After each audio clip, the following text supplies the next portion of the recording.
Welcome to How to Rookie Team, and we're going to teach you how to be a good rookie team. This is presented by us, Super Sigma Robotics, and Mechanical Mages. I'm Suraj. I'm Arnie. I'm Sid. I'm Shreyas. So in today's presentation, from our side, you're going to learn about our experiences and more like a philosophical sort of side of things. And our friends here are going to tell you like more informative side of things.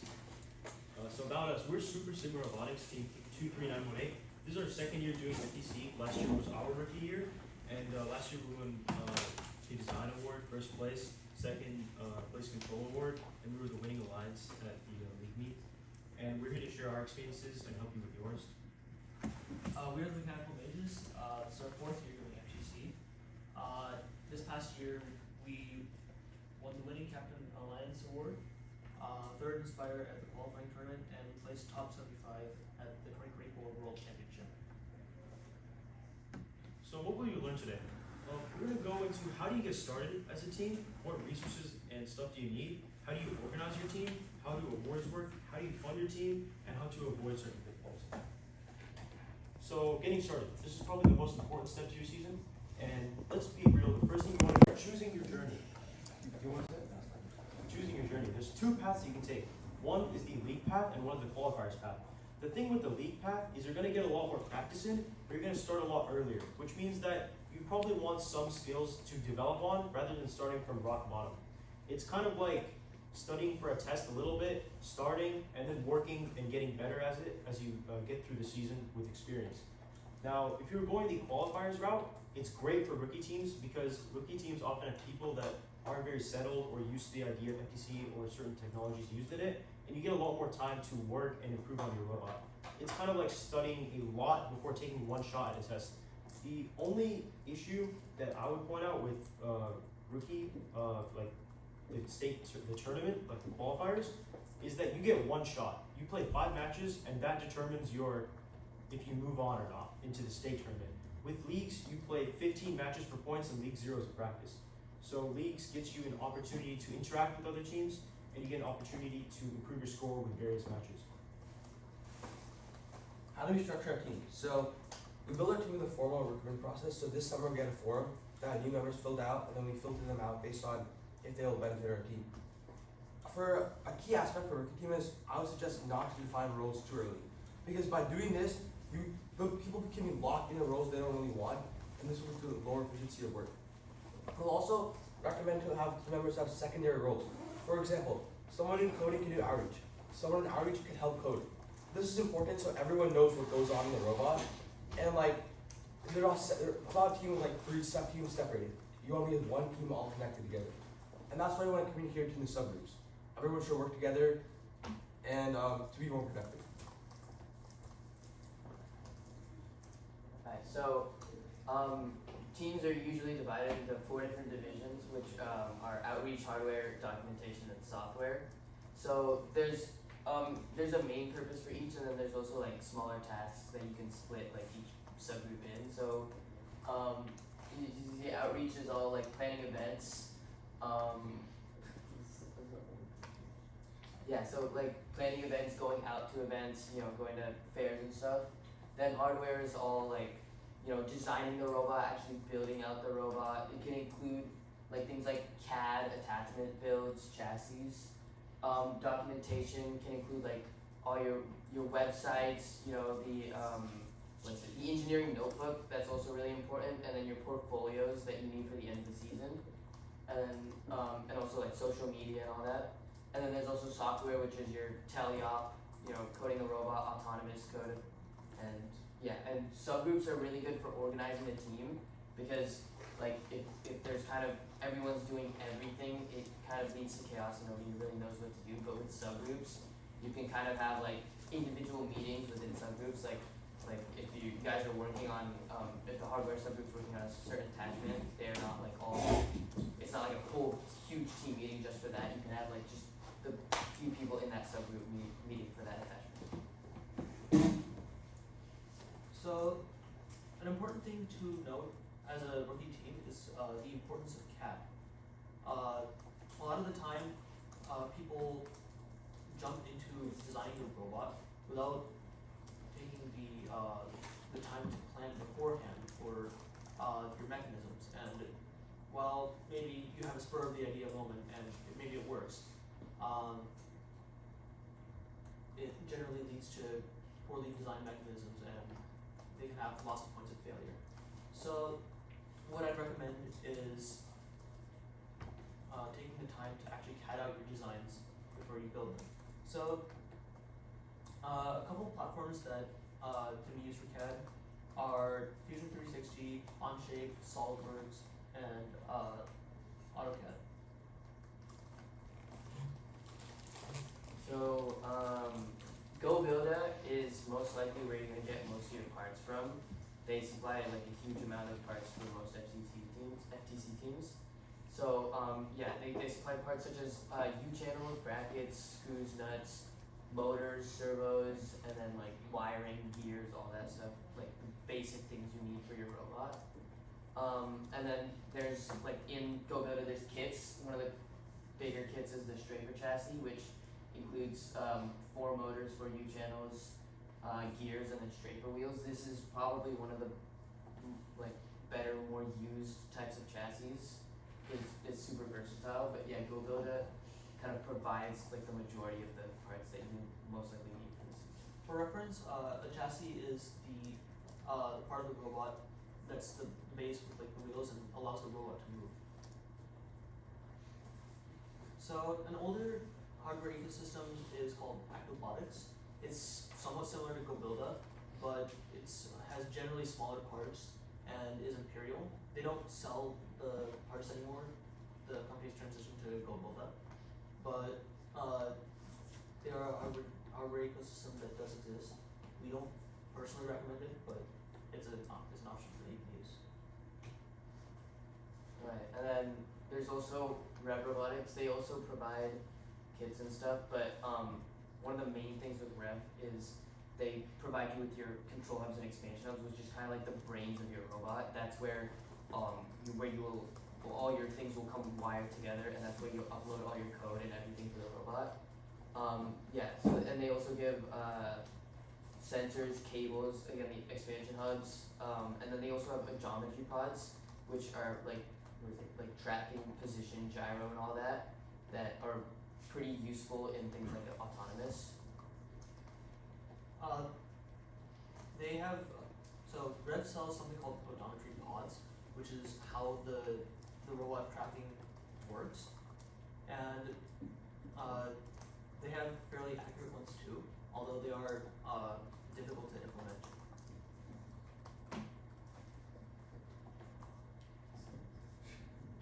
So, just to add on to our experience, this is why we choose GoBuilder specifically for our parts, and there's a few main points here. First of all, it's a metric-based system, which is pretty good because a lot of other manufacturers use metric-based stuff, which is works well in the ecosystem. Motors can fit really snugly in the U-channels, which means that you'll be able to incorporate stuff better. It's an aluminum construction, and not just any aluminum construction, it's a pretty strong one. The slides itself, like on linear slides, they're steel, so you can really kind of be assured of quality. It's ball bearing based, which means it's more smoother.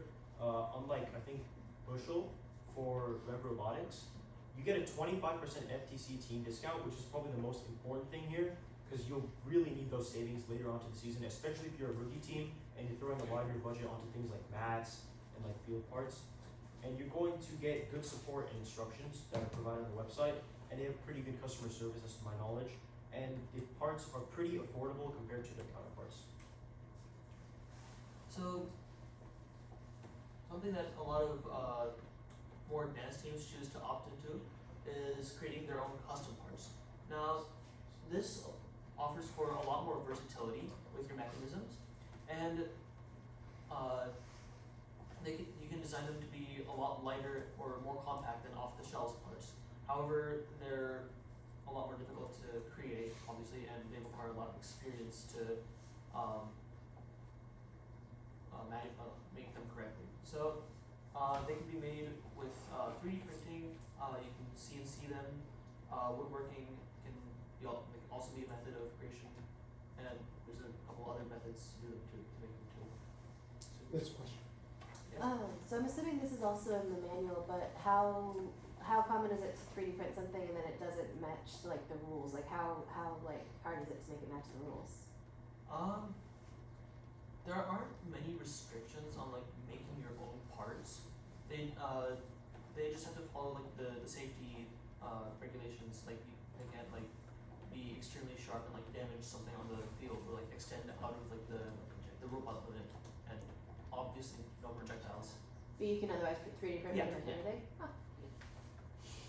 Yeah, if I can add to that, so they're pretty flexible. There's a few. If you look at the competition manual, there's a list of illegal items, and most what they call carts or commercial off-the-shelf components are allowed.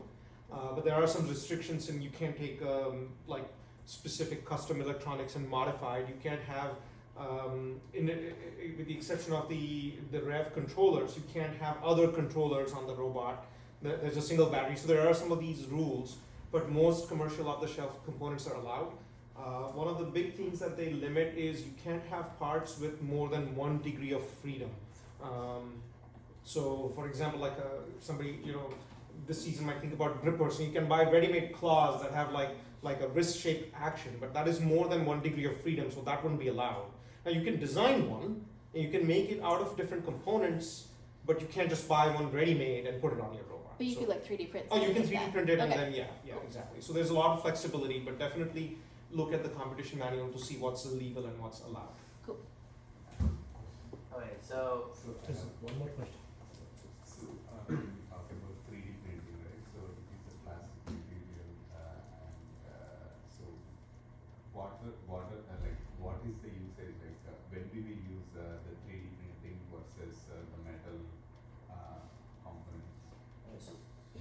so to answer that, at least in our experience, the metal is kind of more used for like structural parts of the robot, while 3D printing can be used for like the smaller attachments. Like I know last year, for last year's challenge, we had to put like pixels on a backboard and used a box, and that box was 3D printed.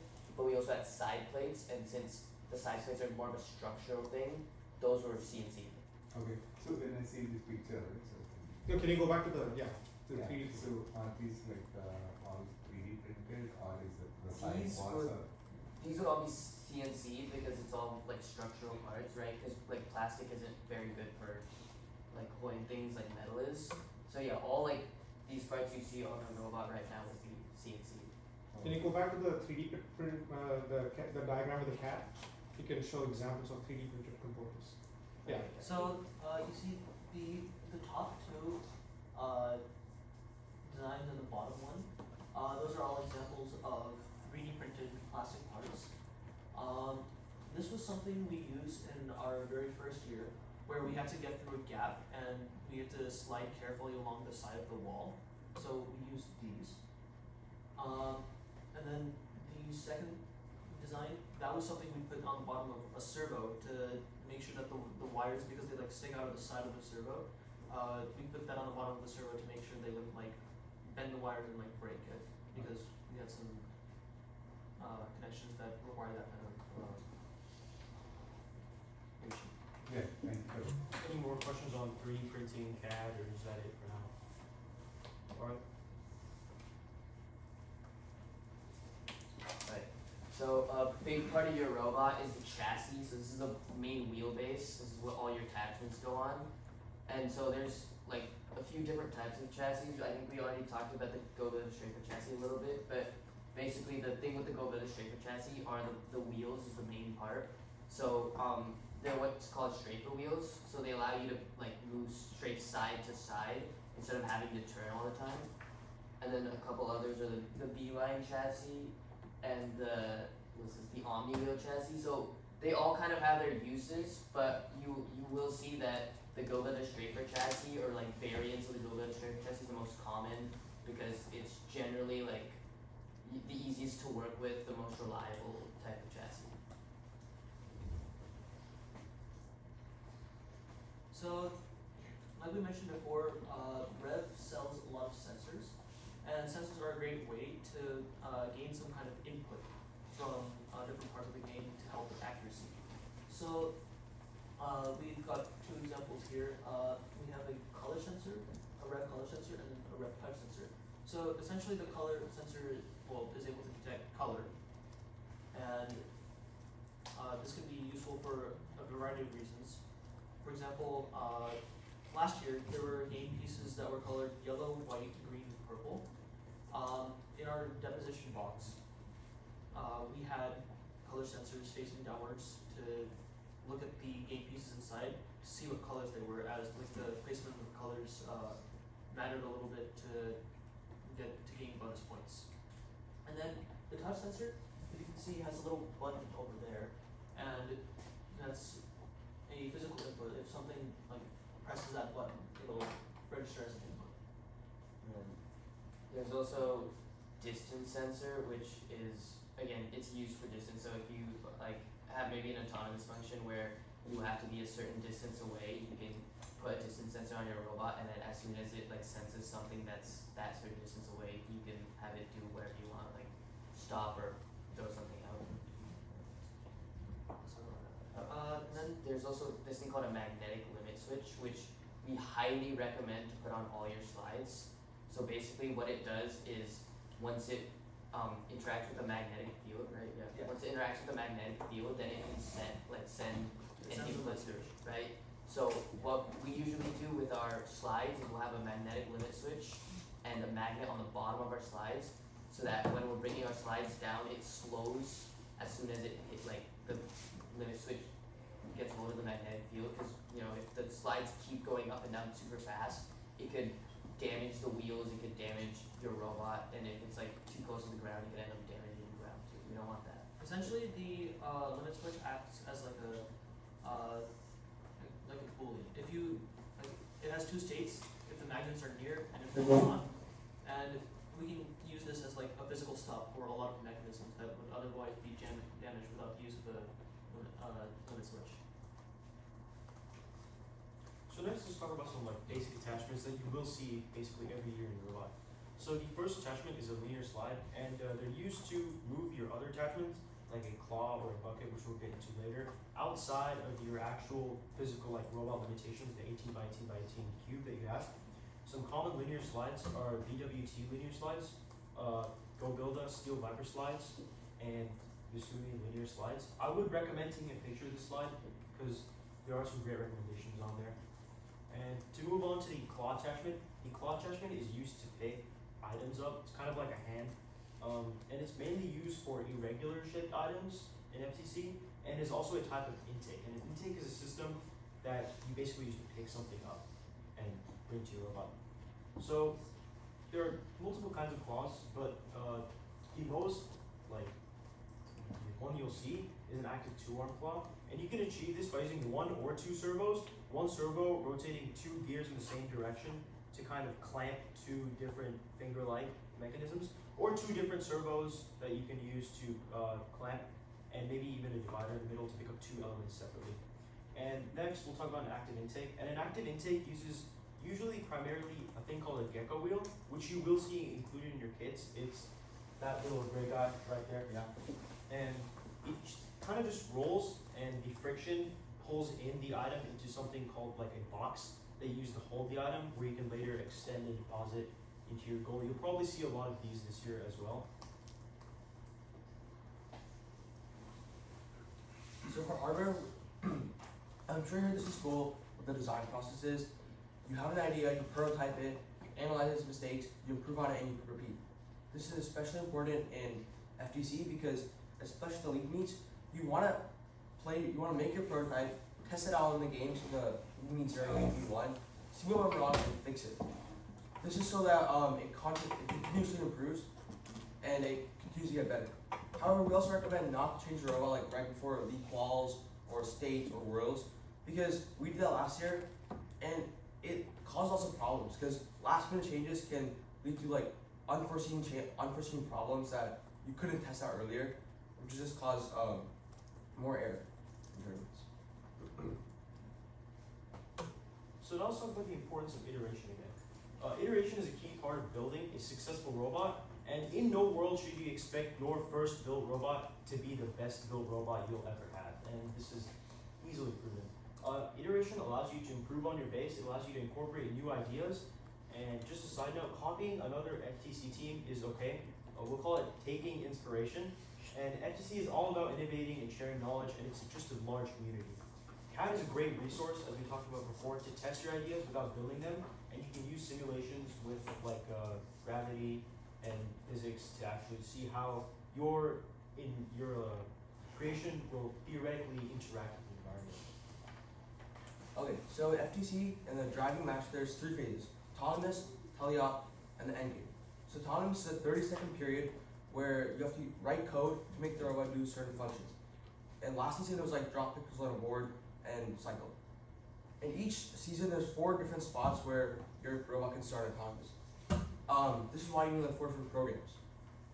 And each program, you should have different programs. So in autonomous you're gonna have different strategies, and your alliance can have different strategies. So your autonomous has to work with the other team to make sure like you don't crash in when you're moving autonomously. Like last season we had 8 programs total for different strategies and different positions. Alright, so in software, there's kind of 3 different ways you can code. There's FTC blocks, Onbot Java, and Android Studio. We started using FTC blocks in the beginning of our rookie season because it's a great way to learn how to code if you don't really know like Java or advanced coding. And then if you know some sort of coding but you're not ready to like use Roadrunner, we recommend going to Onbot Java. This is where you code in Java, but it's very similar to the FTC blocks you previously used. Onbot Java is basically blocks, but like with Java. I don't know. It's really simple to switch between the 2. And if you understand to do Java, we recommend going to Android Studio. All the top teams use this because you can use like different programs like Roadrunner, hydropathing, stuff like that to improve your autonomous and your teleop to like a new level. And there's so many different videos and teams that's out there to help you. Has anyone used Scratch in here? Yeah. Scratch. So you know in Scratch how you can like convert from your blocks into like seeing the raw code? Yeah. Yeah, it's kind of like Onbot Java.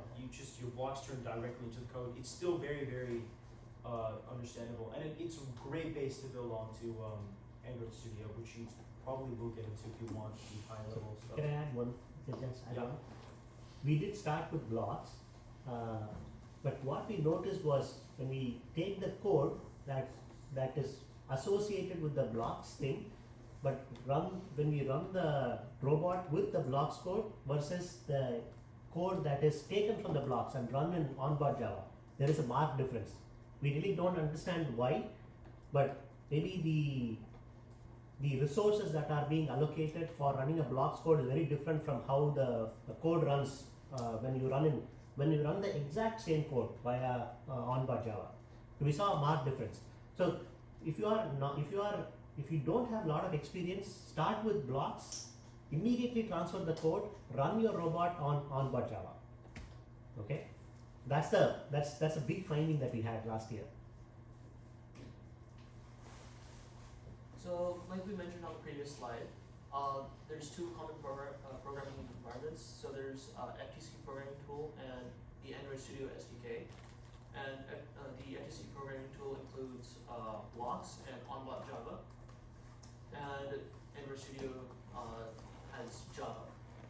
So Android Studio, like we mentioned, has the capability for more complex things, such as GitHub, which allows you to collaborate with your team members on code more easily. And you can also implement more advanced libraries. For example, we mentioned Roadrunner and hydropathing in the previous slide. Those are 2 odometry libraries that make it easier to track the position of your robot on the field during the autonomous period of the game. Okay, so another Question.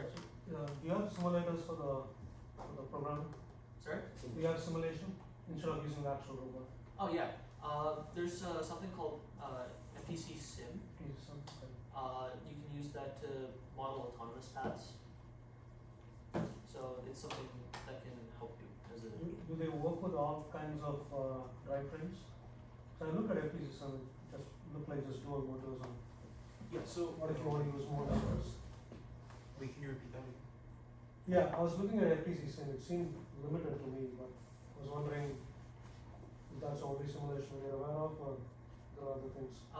It's something you should remain aware of, although from our personal experience, you still do have to do quite a bit of like iteration on your code on the physical robot, even if you've done simulations with FEC Sim. But it's definitely a tool worth looking into. So, one thing that you'll need in the season is a driver station. So that houses both your phone, which is kind of what controls the whole robot, that everything in it. Yeah. I've been told we can't use phones this year. It has to be the driver hub, is what I've heard. Really? That's what I heard. I think they changed that and they did allow. They're still allowing phones to be used. So we can I've heard that you can't, so I don't know. well, I think we the- can confirm in the competition manual, but I think the rule was you can use a phone in place of a control hub. You can connect the phone to an expansion expansion hub. Instead of using a control hub, that was a thing you can do. I think they illegalized that this year. I'm not entirely sure though. So it's either the driver station that they give you, or you can use a phone with the app. I think there's a specific limitation of what type of phone you can use. Motorola G5, Yeah. I believe. And then, as well as that, there's also your controller. So during when you're driving the robot, you can have two controllers, because there's a lot of things your robot has to do. So you can have one that does, like, for us at least, we have one that drives the robot and the other one that controls the attachments. And yeah, so what we recommend is kind of building something like a base or something just to house everything, so that you can take that around with you, because you will be taking this driver station wherever you have to drive the robot. So, like, as you can see here, we have I think it's built out of like Legos and like a wood block underneath, but like just keep that in mind. It's best to have like some sort of organized base or something just to hold all of your phone and your controllers during the season. And side note, worst case scenario, sometimes disconnections do happen between like a driver hub or your phone, and one just stops working for some reason. I recommend bringing both to the competition, so you can like use the driver hub or use the phone, and you have options. And then let's talk about the importance of outreach and connecting. First is more than just building and coding, and if you think about it, to win the Inspire Award, which we'll get into later, you really have to focus on outreach. And first is mostly outreach. First is about making an impact in the STEM community and sharing your knowledge with the community, and it's about building your own leadership skills and forging connections with industry experts who can support your robotics journey and learn more about the industry and how things work. Many rookie teams do not plan enough to do outreach, or do not have enough resources to allocate like team members to outreach, because they're really focused on building and coding and making a good robot. But at the end of the day, when you're in the judging room and if you cannot present that you have done outreach and you've made an impact, you're really not in a place where you're going to like win any Inspire level awards, which you should strive to do as a team. And it's also great for you to feel great and learn something. So working with other teams is highly recommended, because there's lots of top level teams like Overcharge and Revamp, Rover Overcharge and Revamp, and these guys are always ready to help you guys. For example, us in our rookie season, we went to Overcharge many times throughout the season for help. As you can see in this picture, we had a practice match, so we can see how the strategy and the telly-up strategy, how we can adopt it to ours. And in FTC, everyone is ready to help. Like, ask any team and they'll be ready to help you. No one's gonna say no, because FTC is all about community sharing and building on each other's ideas. So another important part of mapping your journey throughout the season is keeping track of what changes you've made throughout the season, and that comes in the form of the engineering notebook and the engineering portfolio. So throughout the season, you want to make sure to keep track of all your changes and iterations with the engineering notebook to get a meeting by meeting basis of what you've done over the course of the season. The engineering portfolio usually is created towards whenever the competitions are, generally the qualification, state, and world matches. Those are the engineering portfolio is a 15-page summary of what you and your team have created over the season, and it is supposed to showcase your journey with hardware, software, outreach, and like as a team,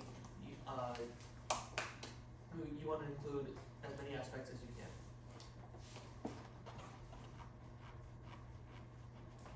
For budget and finance management, the average cost for us is about $5K to $7K. So it's really important to raise funds through different ways. So we can organize workshops. You can turn to a nonprofit which allow you to apply for different sponsorships, reach out to local companies and apply for grants. That's really the best way to cover your costs as a rookie team. Oh, didn't update your phone. Anything? Yeah. Don't use yours. We'll get back to this one. Yeah. Just a little updation. And now we're getting on to what not to do as an FTC team. This is based off of mistakes that we've really made and we really regret making. First of all, making big changes to your robot near competitions. We've spent nights before competitions staying up working on certain elements of a robot that really shouldn't have been changed because it leads to more issues, or even if it leads you to a better place in your robot, you're not going to have a good time in the competition the next morning on like 3 hours of sleep and hopes and prayers. And probably you shouldn't plan, not planning in advance for meetings.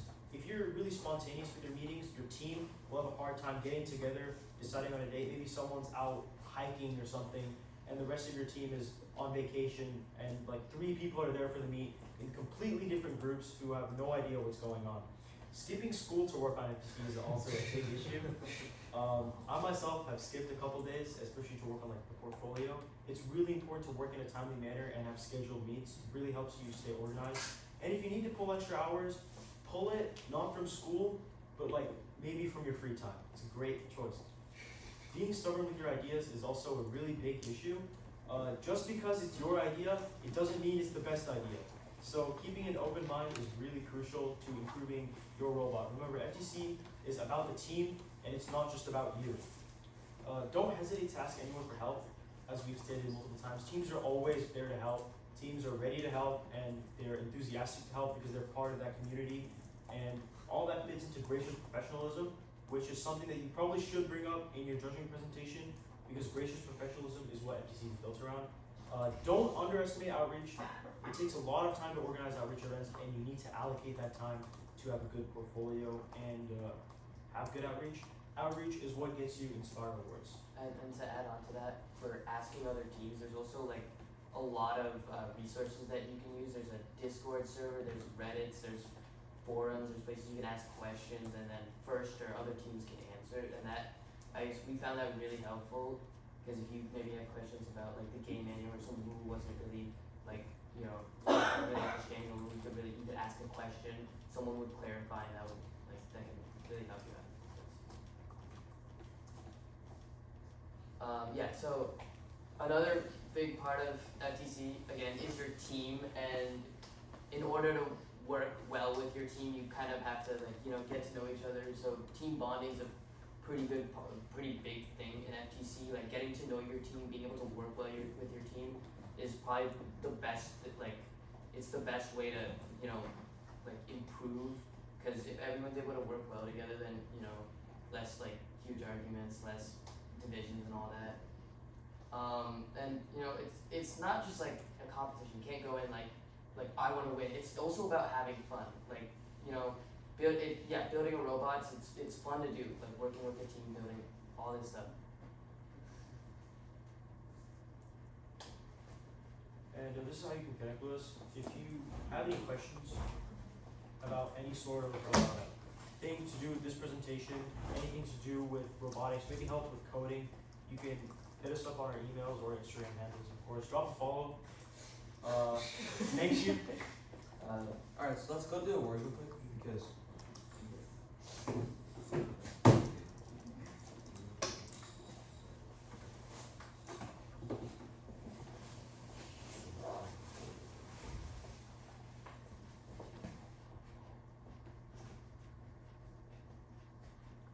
So there's a couple different awards that are offered at each competition. The highest ranking awards are the Inspire Award, first place, Winning Alliance Captain, and Winning Alliance Partner. So basically what that means, Inspire Award is the best team overall. So essentially a high performing team with their robot, and also a team that has had a huge impact on the community with their outreach. And then Winning Alliance Captain is the team who gets first place in the playoff matches, and then goes on to win the tournament. And then Winning Alliance Partner is a partner that the Winning Alliance Captain chooses to pick for the final matches. And this diagram here shows the list of awards and the rankings. To have honest hit, in Oregon, to go to states to worlds, only 4 teams go. So Inspire, Alliance winning, and then Inspire second place are usually the 4 teams that advance to worlds. They changed the order a little bit this year, so as you can see, the order now goes Inspire first place, Winning Alliance Captain, Winning Alliance Partner, and then Inspire second. Although in certain circumstances, depending on the size of the tournament, I think award first place can also be factored in. So those 4 teams, like 0, 1, 2, 3 teams goes to what? Four teams. So that's something that may change every season. That's something that they have slots for each state or for each region depending on the size of the teams and all that. So last year they qualified 4 teams from Oregon to go to Worlds, but whether it's 4 this year or more or less, or top will let us know later. But that's So it's really important. You should probably just stay up to date with First. They do update their slots for Oregon every once in a while. Was it last year that was the first time they had 4 teams? Yeah. Yeah. Yeah, The year before they had 3. I'm pretty sure it's 4 teams this season as well, but it's something you should check in with every season. And Okay, yeah. you'll be giving like this is the state's competition, right? So when the state happens, they give 20 hours, but only 4 teams goes. Yeah. And it's not like it's just these 4. So let's say the Inspire Award winner is also the first place Alliance Captain, then it moves up. Yeah. So then that means that, then the first Alliance Partner, then second place, and then third place. Inspire. Third Yeah. place Inspire would go up. It So yeah. moves up the list. Yeah, got it. Is there any other questions regarding this slide or any slides in the presentation that we can go over brief? Yeah. What are some ideas for outreach for a rookie team? Because like can't mentor other teams, so. So a couple ideas is once you've got a functioning robot, you can look at like certain fairs, like maybe like a county fair or like a school science fair, and you can set up like a demo there, like a simplified version of the game for that season, and just like let people drive your robot. So there's 2 types of outreach, which is connect and motivate. And connect is mostly like industry professionals, like getting mentors and getting people to connect with your team, learning from them. And then there's motivate, which is exactly what Sid said. You can go present your robot at fairs. I do recommend checking into like your local community libraries, parks. You can have bake sales for fundraising. Some very low level stuff that you guys can do as a rookie team, and probably should be done near the beginning of the season to get your team together. Yeah, that's kind of it. Otherwise, And also, your outreach doesn't necessarily have to be like entirely robotic centric. Like Suraj said, volunteering at like a bake sale is still valid outreach. Fundraising for say like a homeless shelter, that's also valid outreach. And on top of that, you don't just have to do outreach during the robot season. Like a big area for outreach is during the summer, because that's also when a lot of these fairs happen. And like then you can go out and show your robot. And summertime is also really important for like maybe improving on designs last season, like reflecting and all that, getting ready for the next season. Another one would be just reaching out to other teams, making contact with local teams in the area, practicing games with them. When you have a robot ready, you can say, hey, we want to come visit. And like they said, a lot of teams are very open and willing to do that and share. So a good way for rookie teams to learn and also count as outreach is just reach out to one of your partner teams and say, hey, we want to do a scrimmage. And that's a great example. Kind of random, but adding on to that, if you do not decide to do the elite pathway, scrimmages are a great way to connect with other teams outside of competitions, and there's something you guys should look into if you're doing qualifiers, because it's probably a really bad idea to go into the tournament and expect to play the best 5 games of your life without any practice beforehand. Yeah. And field environments do change a little from place to place, very minor changes, but be prepared for that. Any more And- questions? I also want to add real quick before we stop. You guys look at a PDF of the slides, and the last time there's a slide with great, like, really good links that gives lots more, like, a lot more in-depth information. Like Game Mail 0 will give you information like how to code, basically, how to build some intakes. And Game Mail 1 has all the rules and regulations. FTC Docs is a great place to start learning like how to do April tags, how to do OpenCV, how to use TFOD. So yeah, these are great links to use. You say we're going to get the slides? Yeah, you should Should be able to be able find them yeah. from the organizers. They probably do put these up. Yeah. But if you have our emails as well, right, we can send it to you. Yeah, we can just send it. Can you flash that in your email?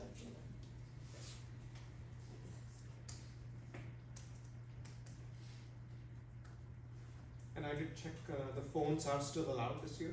So I just looked at the competition manuals. There is a Okay. list of legal phones, Mm-hmm. but they are allowed. They were going to make them, no, they did change it initially and they said no phones, but then I think they got a lot of pushback from people who Okay. had legacy hardware. But if you're a new team, Control Hub and Expansion Hub is the best way to go for the robot and then get the driver, the driver controller for the driver station. That's the best thing. But phones are still allowed.